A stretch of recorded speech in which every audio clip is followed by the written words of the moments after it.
You're already jumping the crap out of it. Yeah, Day 3, dude. That was sick. Oh, this thing is a freaking blast.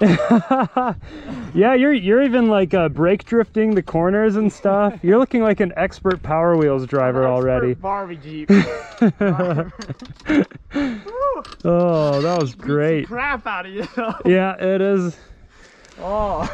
She's due for some new suspension, that's for sure. She's due for just like a couch cushion right here. Yeah. Like a harness and a couch cushion. Hold you down a little bit better. Yeah. But... And during the overland trip, Ethan just put a bunch of trash that we found on the side of the road. It was like little foam from like packaging and stuff, and he just duct taped it. Oh my god. It was so funny. How'd that thing do over the jumps and stuff?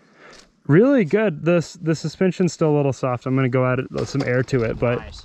this is the best it's ever been by far. Dude. Yeah, I'll add some air in here and you should test it Yeah, out. I'd love to give it a go. This feels a lot more like real dirt bike power and traction. Oh yeah? Not the suspension still isn't anywhere close to a real dirt bike, but like if you're just going like max speed of like 40 just around the track and through the woods, it's because that instant torque. It's not like this, but it's good. Yeah. I mean, you can pop it up like nothing.